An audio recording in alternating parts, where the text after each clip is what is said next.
Hello everyone, this is Omendra Bharat.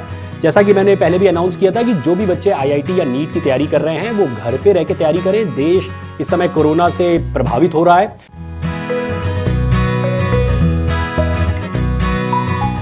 आपकी online classes के लिए मैं 2 फैसिलिटीज दे रहा हूं। नंबर 1 कि अगर आपके केवल कुछ डाउट्स हैं तो आप मुझे भेज सकते हैं किसी भी माध्यम से।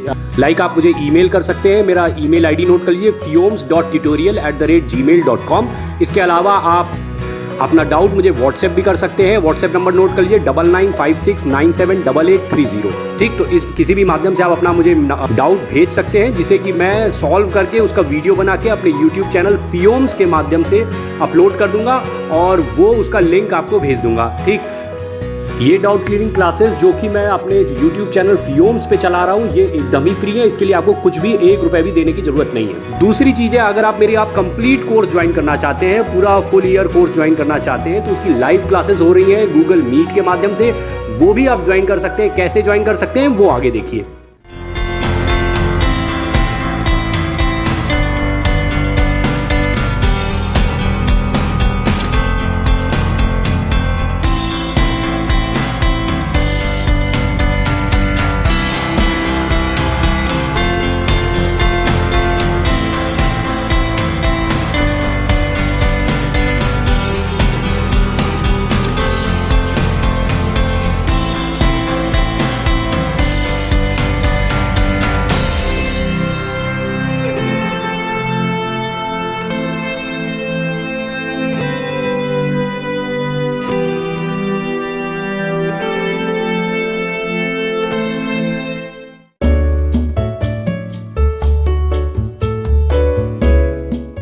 आज एक और मैं क्वेश्चन उठा रहा हूं। एक बच्चे ने भेजा है, रोटेशनल मैकेनिक्स का बहुत अच्छा सवाल है, तो मैंने सोचा इसको वीडियो के माध्यम से एक्सप्लेन करना चाहिए क्योंकि बढ़िया सवाल है। देखते हैं दूसरे बच्चों के भी काम आएगा। इसमें कई कंसेप्ट डिस्कस होंगे जो कि आपको मदद करेंगे दूसरे इसी टाइप के क्वेश्चंस को करने के लिए। ये ध्यान रखिए, आईआईटी में कभी भी क्वेश्चन रिपीट नहीं हुआ है। आईआईटी की हिस्ट्री में आज तक कोई क्वेश्चन रिपीट नहीं हुआ है। लेकिन क्या होता है, कंसेप्ट तो रिपीट होते हैं, उन्हीं कंसेप्ट के ऊपर नए क्वेश्चन बन जाते हैं। तो कैसे उन कंसेप्ट्स को इस्तेमाल करना है, आपको केवल यही सीखना है। ठीक, तो आज जो मैं क्वेश्चन उठा रहा हूं आपके सामने है ये क्वेश्चन, जरा ध्यान दीजिए।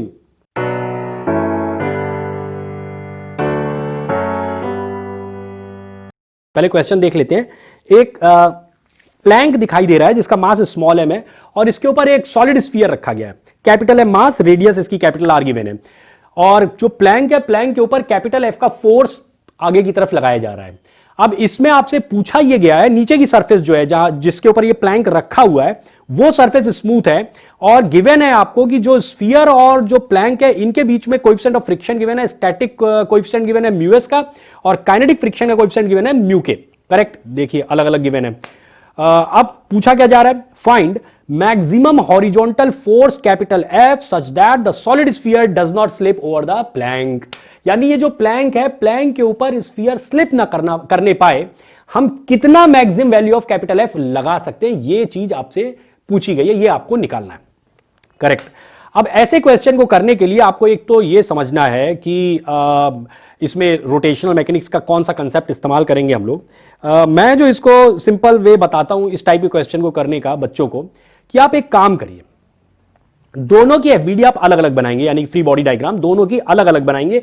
एक बार आप प्लैंक की बनाएंगे और एक बार आप सॉलिड स्फीयर की बनाएंगे। जिस वक्त आप प्लैंक की बना रहे हैं आप भूल जाइए कि सॉलिड स्फीयर कोई चीज है, केवल उसके इफेक्ट्स जो होंगे, जो उसके द्वारा लगने वाले फोर्सेस इसके ऊपर प्लैंक के ऊपर लगेंगे, आप उनको ध्यान देंगे। तो प्लैंक की एफबीडी देखते हैं कि प्लैंक के ऊपर कौन कौन से फोर्सेस काम कर रहे हैं। देखिए, पहली चीज तो जो फोर्स आपने कैपिटल एफ लगाया है एज एन एक्सटर्नल एजेंट वो लगेगा। दूसरी चीज, mg का इसका वेट नीचे की तरफ, स्मॉल m इसका मास है तो mg का वेट इसका नीचे की तरफ। इसके बाद 2 नॉर्मल रिएक्शन मैंने दिखाए हैं, n1 and n2। n1 is the normal reaction between sphere and the plank and n2 is the normal reaction between the plank and smooth surface, जो नीचे की स्मूथ सरफेस है वहां पे जो काम कर रहा है। लेकिन ये बात और है कि n2 हमारे किसी काम के का फोर्स फिलहाल नहीं है क्योंकि नीचे की जो सरफेस है वो स्मूथ है। लेकिन अगर नीचे की सरफेस में भी एक कोएफिशिएंट ऑफ फ्रिक्शन दिया होता तो ये N2 आपके काम की चीज थी। इसलिए एफबीडी में आप जब भी फोर्सेस दिखाएं, आप सारे फोर्सेस दिखाइए, भले इक्वेशन बनाते वक्त हमें उसकी जरूरत पड़े अथवा ना पड़े, लेकिन आप आदत रखिए कि जो फोर्सेस है उस पे लग रहे हैं वो सारे फोर्सेस दिखाइए। तो N2 भी काम करेगा, N1 भी काम करेगा। अच्छा, फ्रिक्शनल फोर्स, फ्रिक्शनल फोर्स को समझने के लिए पहले आपको, क्योंकि यहां पे तो मैंने एफबीडी में दिखा दिया है, लेकिन ये कैसे मैंने इस तरफ की ओर दिखाया है इसको समझना बहुत जरूरी है। और इसके लिए आपको क्या करना होगा, आपको इस मोशन को फील करना पड़ेगा कि इस सॉलिड स्फीयर के ऊपर फ्रिक्शनल फोर्स किधर लगेगा, और जिधर सॉलिड स्फीयर पे लगेगा उसके अपोजिट डायरेक्शन में प्लैंक के ऊपर लगेगा। तो आप पहले स्फीयर के ऊपर जो फ्रिक्शनल फोर्स लगेगा उसकी डायरेक्शन को फील करने की कोशिश करिए, और उसके लिए आप ऐसा महसूस करो कि आप ही स्फीयर हो। करेक्ट। अब आप देखिए क्या होगा, आपको कैसे इसको समझना है। प्लैंक के ऊपर फोर्स लग रहा है, आप ये मान लीजिए कि आपके पास एक ऐसा रिमोट कंट्रोल है, एक ऐसा रिमोट है जिस रिमोट से आप नीचे का जो म्यू है, स्फीयर और प्लैंक के बीच का जो म्यू है, उसको एडजस्ट कर सकते हैं। करेक्ट। अब आप इससे, जैसे आप टीवी का वॉल्यूम कम करते हैं तो वैसे आप म्यू कम कर सकते हैं, राइट, मान लीजिए आप। तो अगर आप घटाते घटाते इसकी म्यू की वैल्यू 0 कर देते हैं, हाँ ऐसा रिमोट होता नहीं है भैया, लेकिन मान लीजिए मैं कह रहा हूं तो आप मान लीजिए, तो रिमोट से आपने क्या किया, इसका म्यू कम करके 0 कर दिया। अगर यहां पे म्यू 0 हो जाए तो क्या होगा, आप आगे की तरफ फोर्स F लगाएंगे, इस स्फीयर का मोशन कैसा होगा जरा आप महसूस करके देखिए। जब आप आगे की तरफ ये फोर्स F लगाएंगे, ये स्फीयर आपको कैसा दिखाई दे रहा है, हाँ? कुछ समझ में आ रहा है? ये स्फीयर आपका चलेगा ही नहीं, नीचे से प्लैंक निकल जाएगा, ये स्फीयर वहां पे स्थिर बना रहेगा, और जैसे ही प्लैंक निकल जाएगा ये नीचे गिर पड़ेगा। ऐसा क्यों होगा? ऐसा इसलिए होगा क्योंकि अगर आप स्फीयर को घुमाना चाहते हैं, अगर स्फीयर को रोटेट कराना चाहते हैं, तो नीचे फ्रिक्शनल फोर्स होना चाहिए, कोई तो फोर्स होना चाहिए जो इसके ऊपर इस डायरेक्शन में एक टॉर्क लगाए, तो वो क्या करेगा, वो इसको ऐसे रोटेट करा सकता है। अब हमारी जो क्वेश्चन की रिक्वायरमेंट है वो क्या है, क्वेश्चन की रिक्वायरमेंट है कि F का फोर्स इतना लगाइए, F का फोर्स इतना लगाइए कि वो स्फीयर उसके ऊपर रोल करने लगे, स्लिप ना करने पाए, स्लिप ना करने पाए। तो रोल करने के लिए एक चीज क्लियर हो जाती है कि अगर उसको रोल करना है तो वो यूं ही रोल कर सकता है, ऐसे ही रोल कर सकता है, और कुछ नहीं हो सकता है। तो इसका मतलब है कि स्फीयर के नीचे फ्रिक्शनल फोर्स उस डायरेक्शन में काम करेगा। तो अगर उस पे उस डायरेक्शन में काम करेगा तो भैया प्लैंक पे किस डायरेक्शन में काम करेगा, अपोजिट डायरेक्शन में। इसलिए आप एफबीडी देखिए, जो एफबीडी मैंने दिखाया है कि जो फ्रिक्शनल फोर्स है वो इधर की ओर दिखाया है। दूसरी चीज, फ्रिक्शनल फोर्स स्टैटिक होगा, काइनेटिक नहीं होगा, क्योंकि जो स्फीयर और प्लैंक है उसके बीच में स्लिपिंग नहीं हो रही है, और जब तक स्लिपिंग नहीं होती है तब तक स्टैटिक फ्रिक्शन काम करता है। क्वेश्चन में आपको म्यू एस और म्यू के दोनों दिया गया है, लेकिन म्यू के आपको केवल कंफ्यूज कराने के लिए दिया गया है, और ये चेक करने के लिए दिया गया है कि आप उसका सही मतलब समझते भी हैं कि नहीं समझते हैं। करेक्ट। तो इसलिए इसमें म्यू के का कोई रोल नहीं है, म्यू एस का ही काम है। दूसरी चीज, एफएस मैक्स दिखाया है मैंने, वो इसलिए दिखाया है क्योंकि जब कैपिटल एफ की आप मैक्सिमम वैल्यू निकालोगे, एफ मैक्सिमम आपने झोंक दिया, जितना मैक्सिमम फोर्स लगा सकते हो, तो उतना फोर्स अगर आपने झोंक दिया तो उस समय जो स्टैटिक फ्रिक्शन की भी जो वैल्यू आएगी वो मैक्सिमम वैल्यू आएगी, इसलिए एफएस मैक्स आप लगाएंगे। करेक्ट। तो ये आपने पहले तो फोर्सेज इसमें दिखा दिए। अब इक्वेशंस पे आ जाते हैं। इक्वेशन, पहली चीज, जब आप एफएस मैक्स की बात कर रहे हैं तो एफएस मैक्स यानी कि जो ये स्टैटिक फ्रिक्शन लग रहा है, ये static friction mu S into N1 लगाना है। ये N1 क्या है? N1 is the frictional normal reaction between the sphere and the plank. जो नीचे N2 लग रहा था ना, प्लैंक और नीचे वाली स्मूथ सरफेस के बीच में, उसका कोई रोल नहीं है, क्योंकि ये फ्रिक्शनल फोर्स किसके किसके बीच में काम कर रहा है, स्फीयर एंड प्लैंक के बीच में। इसलिए नॉर्मल रिएक्शन भी कौन सा इस्तेमाल करेंगे, स्फीयर और प्लैंक के बीच में, और वो हो गया आपका N1। तो एफएस मैक्स की वैल्यू आ जाएगी म्यू एस इंटू N1, और N1 की वैल्यू आ जाएगी जो स्फीयर का वेट है वो, यानी कि कैपिटल mg। तो कैपिटल mg रख देंगे। अगला काम क्या करेंगे आप, एक्सीलरेशन ऑफ द प्लैंक। अब प्लैंक का एक्सीलरेशन लिख लेते हैं, क्योंकि हमें प्लैंक के ऊपर हॉरिजॉन्टल डायरेक्शन के जो फोर्सेस है वो पता चल गए। हॉरिजॉन्टल डायरेक्शन में जो फोर्सेस लग रहे हैं, कैपिटल एफ का उधर की ओर, और फ्रिक्शनल फोर्स पीछे की तरफ, एफएस मैक्स की वैल्यू पीछे की तरफ।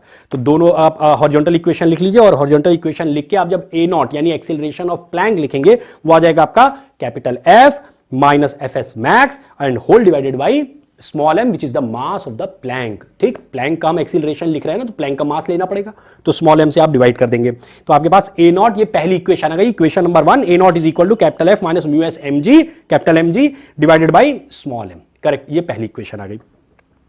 अब आ जाइए जरा एफबीडी ऑफ द स्फीयर के ऊपर। जब आप पहली एफबीडी बना रहे थे तो उसमें केवल लीनियर फोर्सेस थे और ट्रांसलेशनल मोशन था। इफेक्ट देखिए उसमें जो मैंने दिखाया था उस एफबीडी में, रेड कलर से इफेक्ट दिखाया था ए नॉट का आगे की तरफ। अब इसमें जो हम दूसरी एफबीडी बनाएंगे, इसको हम मतलब एक्सिस के ऊपर नहीं दिखाएंगे, हम पूरी जो सॉलिड बॉडी गिवन है उस बॉडी के ऊपर फोर्सेस दिखाते हैं जब इसकी फ्री बॉडी डायग्राम बनाना होता है।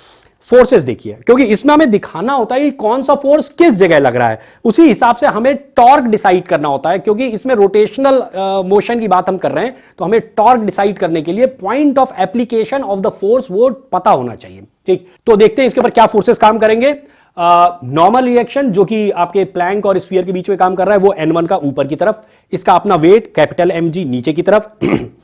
अच्छा, ये जो मैं FBD बना रहा हूं, ये FBD हम बना रहे हैं with respect to the plank, और वो इसलिए क्योंकि प्लैंक पे जो खड़ा हुआ आदमी होगा उसको ये स्लिपिंग नहीं दिखाई देगी। ठीक, तो इसका सबसे सही तरीका है कि आप प्लैंक के ऊपर खड़े होके, हाँ, आप मासलेस हैं, मासलेस पर्सन उसके ऊपर प्लैंक के ऊपर खड़ा हो गया और उस स्फीयर को देख रहा है, तो आप देखिए क्या आपको दिखाई कैसा दिखाई देगा। प्लैंक उधर की ओर जा रहा है, वो आपको नहीं दिखाई देगा, आपको ये पीछे जो लुढ़कता हुआ स्फीयर है वो दिखाई देगा। तो पीछे की ओर यूं लुढ़कता हुआ स्फीयर आ रहा है, आपको ये दिखाई दे रहा है, करेक्ट। तो आप मान लीजिए कि जैसा मैंने उसमें दिखाया है, इफेक्ट में आप देखिए रेड कलर से दिखाया है, A1 का एक ट्रांसलेशनल एक्सीलरेशन इस तरफ की ओर दिखाया है, करेक्ट, और अल्फा का एक एंगुलर एक्सीलरेशन इस तरीके से दिखाया है। तो यू एक अल्फा का एंगुलर एक्सीलरेशन है और ट्रांसलेशनल एक्सीलरेशन A1 का मैंने इस तरफ की ओर पीछे की तरफ दिखाया है। फोर्सेस क्या क्या दिखाए, N1 का फोर्स ऊपर की तरफ जो प्लैंक से आपको मिल रहा है नॉर्मल रिएक्शन, इसके अलावा इसका वेट mg नीचे की तरफ, फ्रिक्शनल फोर्स मैं डिस्कस कर ही चुका हूं कि Fs मैक्स उसके ऊपर जो स्फीयर पे काम करेगा वो उस डायरेक्शन में काम करेगा, और इसके अलावा एक सूडो फोर्स आएगा। और वो सूडो फोर्स क्यों आएगा, वो इसलिए आएगा क्योंकि हम ये FBD बना रहे हैं with respect to the plank. और सूडो फोर्स कैसे निकाला जाता है, सूडो फोर्स निकालने का तरीका है मास of the object which is being observed into the acceleration of the observer, and because the observer is standing on the plank, so the acceleration taken would be a0 आपको acceleration लेना होगा, और मास कितना लेंगे, जो ऑब्जर्वेशन में कौन है, ऑब्जर्वेशन में स्फीयर है, तो इसलिए स्फीयर का मास लेना होगा कैपिटल M। तो कैपिटल M इंटू A0 का एक सूडो फोर्स आपको लगाना होगा और वो पीछे की तरफ काम करेगा, करेक्ट। ये फोर्सेस आपको सबसे पहले समझ में आने चाहिए क्योंकि इसी से आप आगे की इक्वेशंस लिखेंगे। अब जब आप लोग इक्वेशन पे आ जाते हैं, इक्वेशन क्या बनेगी, और A1 जो हमने एक्सीलरेशन माना है, A1 is the acceleration of the sphere with respect to the plank, क्योंकि प्लैंक के ऊपर खड़े होकर ये FBD बन रही है, राइट। अब जो आप बनाएंगे इसमें ट्रांसलेशनल मोशन की जो इक्वेशन बनेगी वो क्या बन जाएगी, वो आपकी सीधी सीधी बात, जो आप ट्रांसलेशनल फोर्सेस देख रहे हैं, फोर्सेस आ रहा है आपका एक तो MA0 का इधर की ओर फोर्स आ रहा है, और पीछे की तरफ जो फोर्स आ रहा है वो क्या है, स्टैटिक फ्रिक्शनल फोर्स की मैक्सिमम वैल्यू यानी Fs मैक्स उधर की ओर।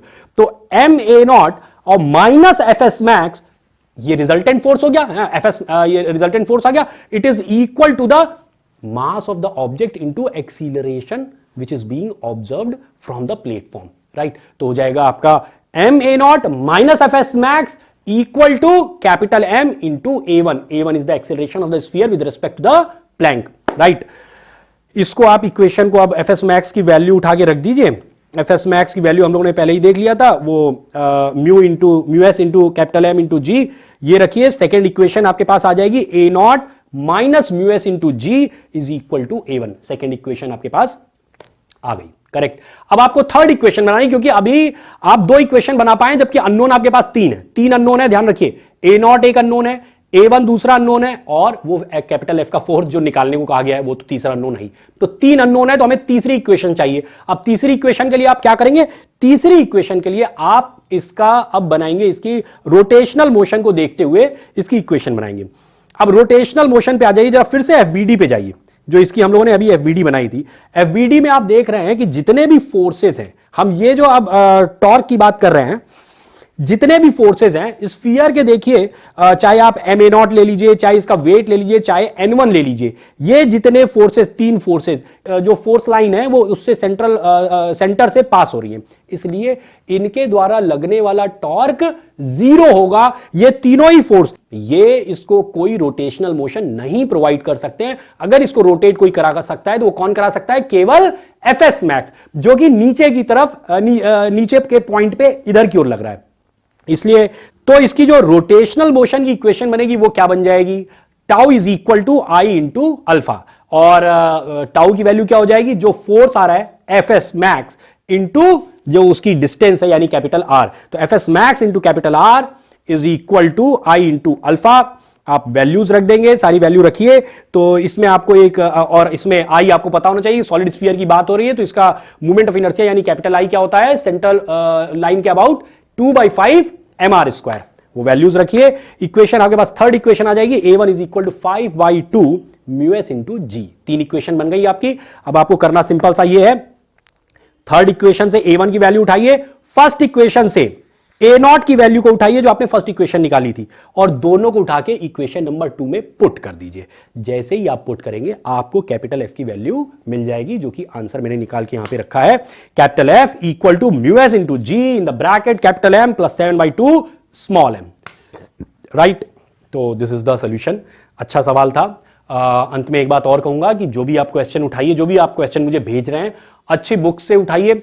जो स्टैंडर्ड बुक्स हैं, मैं जनरली प्रीफर करता हूं कि आप डीसी पांडे सर की बुक उठाइए, बीएम शर्मा सर की बुक उठाइए, एचसी वर्मा सर की बुक उठाइए, क्योंकि ये वो बुक्स हैं जिनमें गलतियों की चांसेस बहुत कम है। राइट, और अच्छे सवाल दिए हुए हैं इसमें। इसके अलावा जो आईआईटी में आए हुए क्वेश्चन है, नीट में आए हुए क्वेश्चन है, उन क्वेश्चंस को आप लगाइए। पिछले 5 या 10 साल में जो भी क्वेश्चन आए हैं उनको लगाइए, और कोई डाउट होता है तो आप मुझे भेजिए।